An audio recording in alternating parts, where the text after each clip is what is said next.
Space says, got a strange question.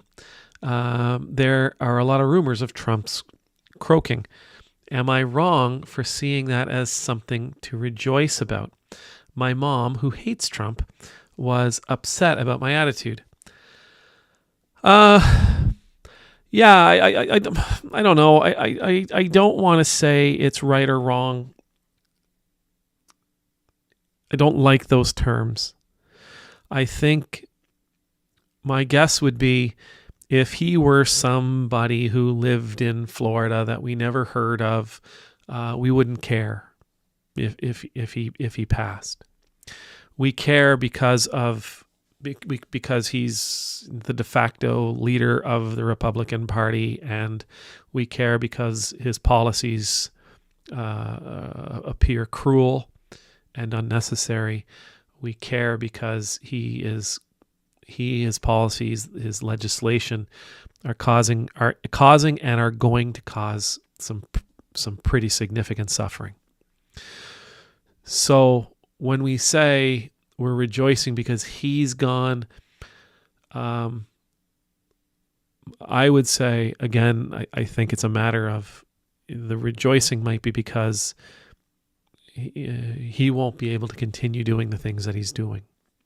So rather than look at it from a rejoice, oh, yay, how about we look at it from the perspective of relief? I feel relief, right? I feel relief that this chapter is coming. His chapter is coming to an end. Maybe we feel relief. The other side of it is you don't know what you'll get. And what my wife and I were talking about this today, because X, Twitter, was just people. It was just rampant with people making suggestions and looking at photos and looking at video and all this other kind of stuff, and talking about how long it's been since he was seen and how long it's been since he had an event and da-da-da-da-da, and how are they keeping him quiet because nobody's ever really been able to keep him quiet. So, what's going on? What's the deal? You may be horrified with his replacement. Maybe absolutely horrified with his replacement, not necessarily because he's as equally cruel or he's this or he's that or he's the same kind of person that the president is, but maybe my sense is J.D. Vance.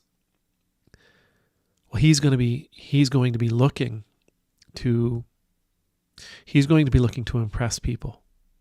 He's going to be looking to impress Trump's supporters. He's going to be looking to impress the MAGA crowd, to get them on board, to make sure that they are putting their faith and their trust in him. Because once Trump is gone, there's going to be a huge power vacuum.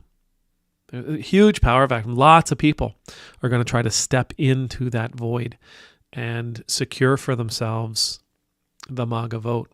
And my guess is you'll see it split somewhat. But J.D. Vance is going to be one of those guys who is in a particular position that he is going to do everything he can to impress them. And a person who's trying to impress the world is a very dangerous person.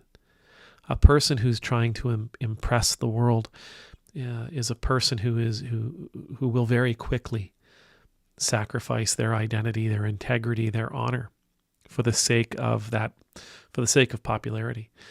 So, am I relieved? Is it wrong to say that I am? Is it wrong to rejoice at the possibility?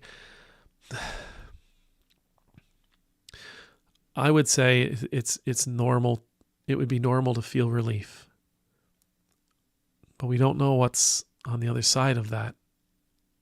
We wouldn't know. We don't know what's on the other side of that event, and so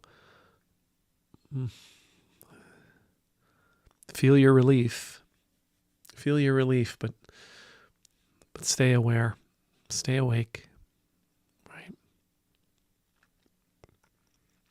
For what it's worth, from a purely Christian perspective, we're not supposed to rejoice in the suffering of others. It's kind of a no-no. From a purely Christian perspective, we're not supposed to rejoice when others are pained, when others are grieving, when others are, even when they get their comeuppance, right? Even when they get what's coming to them, when they get what they deserve, we're not supposed to rejoice at that. We're supposed to strive to forgive and to love all. We're supposed to strive to not be anxious and to not be afraid of the things that are going on in this world. I'm not saying we do it well. I'm saying we're supposed to strive for these things. I think if you're out there and you're thinking, you're questioning, well, should I rejoice? It's the office. Think about it from the perspective of the office. A person who holds that office, whether you like them or you don't, we don't rejoice in their suffering. We respect the office. We may be relieved that it's changing hands, but we're not going to be overjoyed. We're not going to be filled with happiness and joy at how that change is made, especially in a circumstance where a person may pass. Amen.